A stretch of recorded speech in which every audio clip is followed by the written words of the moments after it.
Hey guys, Dan here. And so WESCO, you remember WESCO a couple weeks ago, maybe 3 weeks ago, we did an assemble and review of this 60 volt 5.0 amp hour bad to the bone 22-inch self-propelled cordless battery lawnmower. Badass. Well, they were really impressed with the video, and so they reached out to me and said, let's do some more stuff. We got some tools. What do you want? And I was like, well, people that buy this lawnmower are going to need two things. One, a way to take the blade off, and a way to sharpen them. So they were like, okay, what do you want? And I said, send me your impact wrench and send me your angle grinder. And I'll go ahead and show people all about it. So regardless whether they have a WESCO mower or a snapper or a John Deere or a big zero turn or whatever, both of these tools is something that you can use in your business. And so they sent me the impact wrench and the angle grinder and said, okay, go ahead, show your people. So that's what I'm going to do. So with the impact wrench, because this is the coolest thing like ever, they actually send you 6 impact sockets. They're 1/2 inch drive. The impact wrench is 1/2 inch drive, and it's actually from 7/8 down to 1/2 inch. Most of your major sizes. If you got a zero turn or a stander or walk behind or something like that, it's probably 15/16. So you'll have to get your own impact sockets to fit, depending.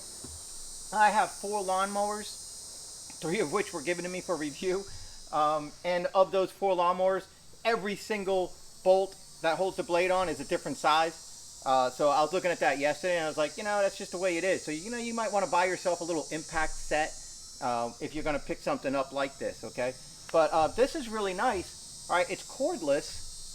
It's pretty lightweight. Here's the battery that it comes with, and it actually has a little meter, so maybe you guys can see that, but it'll tell you 3 lights on, it's fully charged. Okay, the battery charger has a red light when it's charging, green light when it's charged, and it just slides in just like that, and there you go. And it's got a little belt clip that you can actually hang this on your waist if you want, depending on what you're doing.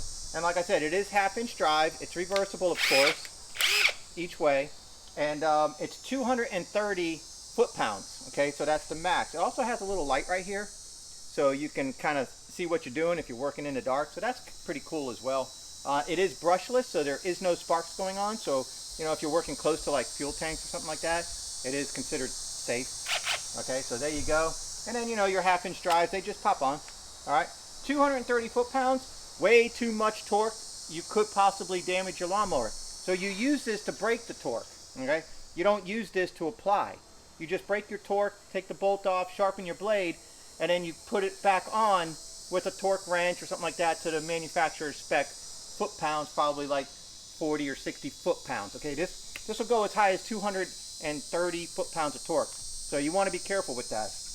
You can use this to go ahead and tighten your bolts down, but not snug them all the way. You know what I mean? Like, you want to be really careful. And then they sent me the 4-inch angle grinder to go with it. Now this, we're going to do a quick little assembly. All right, so I'm going to show you, because this actually comes, oh, I forgot to show you one of the best parts. The impact actually comes with a nice little bag, so you can throw your stuff into one of the little side pockets here and put your impact in there.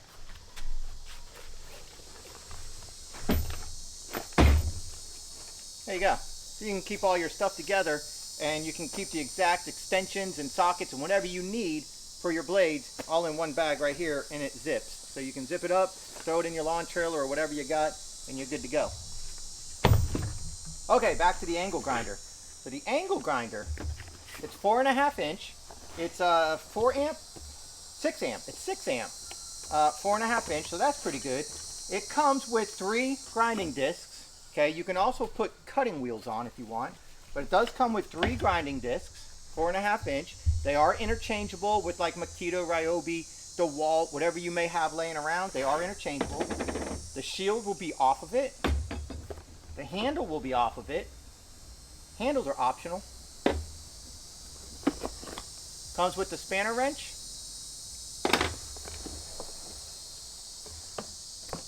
And, of course, the angle grinder itself, which is pretty nice. So if you look at it, I'm going to show you guys something. You see that lip right here? Now if you're using a grinding wheel,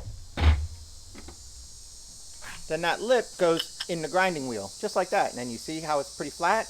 If you're using a cutting wheel, then it would go this way, like that, okay? But when you're using a grinding wheel like we are, then it goes like that.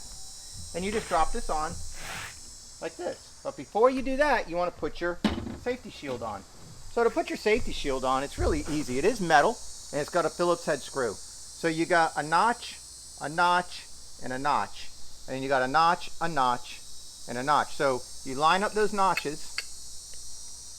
Once you have it on, then you spin it down and out of your way. Now this is adjustable, so once you tighten it, it doesn't have to stay like this. Depending on how you hold it and what you're comfortable with, quick little loosen with the screwdriver, and you can adjust this to keep the sparks off of you or whatever. Okay, so you have this here. All you do, once you have it like that, is tighten this screw down. Like so. That's it. And then you have this plate right here. That plate just stays on here like this. Okay. Put on your grinding wheel or your cutting disc, depending on what you're using this for. And then, like I said, grinding wheel, you put that flange down. Cutting wheel, you put the flange up. But we're using a grinding wheel, flange down. Tighten it. Just tighten it by hand. Okay, now once this is spinning, how are you supposed to tighten it? There's a button right here. So spin it while you're pushing this button down, and then it locks. Keep holding the button and now it's locked. Now you take your spanner wrench while holding the button and just lean on it. That's it. Now it's tight. Okay? Now if you want, you can put this handle on. It can thread onto here, or it could thread onto here. That's completely up to you. I don't use them. I find they just get in my way. I don't put the handles on, but if you wanted to, you could just go like this. And if you got noodle arms or something and you require two hands on a grinder, then there you go, all right? Or you can put it on this side over here, just like this, okay? Too easy, guys. Now look, if you never used an angle grinder before, this thing's gonna spit sparks, okay? This thing spins this way, kind of like a weed eater. All right, so you need to know which direction your sparks are going to go. So you need to be super careful that you're not sending sparks all over the wife's car, because those little tiny metal flakes are going to instantly rust as soon as they hit her paint. Okay, so she's going to have tiny little rust spots all over her car because of you grinding blades in your garage too close to her car. So you need to be super careful with what you're doing here, where you're pointing this. And if you need to, you can move the shield to make sure now the sparks are going this way, all right? So you got to be really careful. Wear safety glasses or some type of eye protection when you're using this, because metal in the eye is instant rust. I know, it's happened to me. And when you're sharpening blades, you're going to want to wear gloves, because you're now taking dull blades and making them sharp, obviously, right? Why don't we go ahead and put this to the test? Okay, so something I really want to point out to you guys is this is what I used to use. This is what I now use. And when you have something like this, the electric Chicago electric one, right? This is like 400 foot-pounds, way overkill for what we use it for. When you have a zero turn or a stander or a walk behind, when you got to get this underneath the deck to get to a blade, you got to really get that mower up high, and sometimes it's not practical. It's not easy to do. And then when you look at the difference between the two, look at how much less you have to raise the mower in order to get to the blades. All right, so if you're out in the field working and something happens and you need to get a blade off, you break your blade or you throw a belt, whatever, you got to do something out in the field. It's not always practical to have something like this. For one, it's electric, but for two, look how big it is compared to this, and this has the socket on it. This doesn't even have the socket on it. That's a huge difference from how you have to get your blade up or get your deck up. And when you're out in the field working, that could be the difference between getting it done or not getting it done. All right, if you're not familiar with this WESCO 60 volt 5.0 amp hour 22 inch self-propelled 3-in-1 bag, side chute, mulch, mower, please check out the video I did on this about a month ago. I'll link it up here. It is really badass. It's got one hand leveling here, You know, height adjustment from what is it? It's a 4-inch down to I think 1 7/8 or something like that. Like down low, up to like crazy high. Like you go off-roading with this thing. It's self-propelled. It's got a really nice like 1.6 bushel bag. Really nice. And the big old battery goes right here. And it's a 5.0 amp hour battery. So it's got like an hour runtime. And it's self-propelled. It is a slow walker, but it's really nice. I'll link to it in the video description.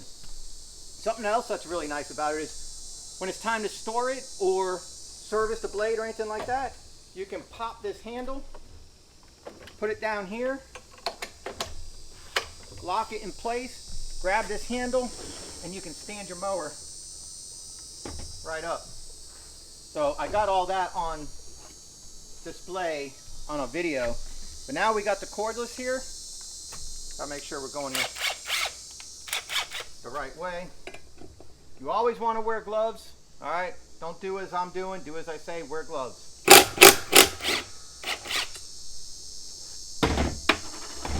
Not sure it can get much easier than that.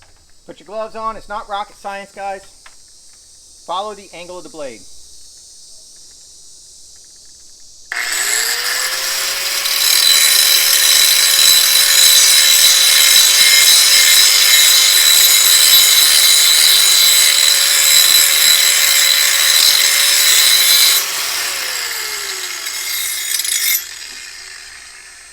See what I said about the sparks and which way you're shooting the sparks? You definitely want to be careful. Watch.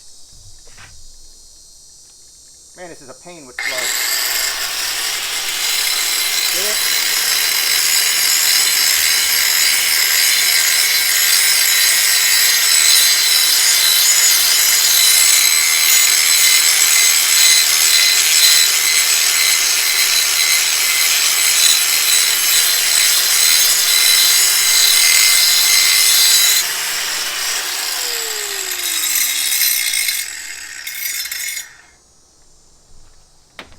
That's it. Don't make blade sharpening rocket science, guys. Just sharpen the blade, and then when you're done, balance it. That's just taking your screwdriver or any small round little device, put it in the middle of the blade where the bolt goes, and make sure that this thing's not going. If it is, take a little bit more off the side that dips down.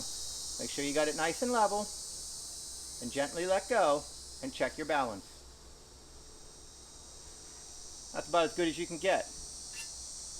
Before you put your blade back on, look for any cracks. Make sure your wingtips are good. Make sure the mounting surface has no cracks. Everything's looking good here. Shaft looks good. Might need to be lubricated, maybe some PB Blaster or something like that. And then some blades will actually say grass side. Make sure when you put it back on, you put it back on the right way. I've done it the opposite way before. It's embarrassing.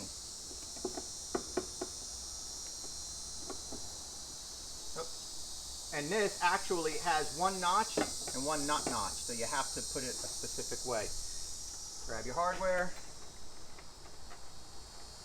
And now I'll show you what I mean as an example. Snug it.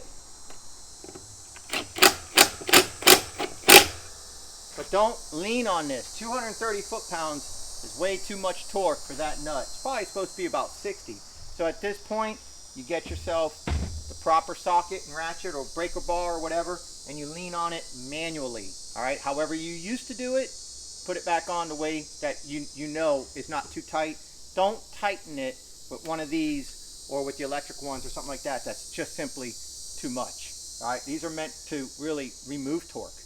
Okay, and you can torque things down up to 230 foot-pounds, like if you're doing lug nuts on your car or something like that.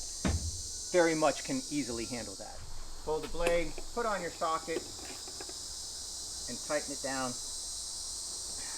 how you're used to tightening it. Alright, well that's it, guys. Thank you so much for checking out this video, checking out these tools by WESCO. Quick little how-to sharpen blade. Don't reinvent the wheel, guys, alright? You're not cutting marble tile floors for the White House, okay? You're just sharpening your blades. The biggest thing about sharpening blades is don't get yourself hurt. Don't lose an eyeball. Don't get rust all over the wife's car. Don't put on a damaged blade. Make sure you inspect it. Make sure after you sharpen it, you balance it. That's really the only thing that you need to be concerned with, is that you don't have an unbalanced blade wearing the bearings and the seals down the crank of the engine, stuff like that. Whether it's electric or gas power, it doesn't matter. You still got bearings in there. That's why you want a balanced blade. And when it comes to sharpening, you don't need fancy stuff. You don't need to spend $400 on blade sharpening stuff. You saw how fast I just sharpened that blade. If you do it often enough and you do it properly, it's never a hard thing to do. It's harder to get your tools together and get your deck up off the ground than it is to actually put an edge on a blade. Now, if you let the blade go too long, that's your fault. And it's going to have to be thrown away and replaced because you lost that angle. All right, so just follow the factory angle, and that's all you got to do. It's just too easy, guys. All right, so thank you, WESCO, for these awesome tools, and thank you for checking out this video. And I guess I'll see you guys on the next one.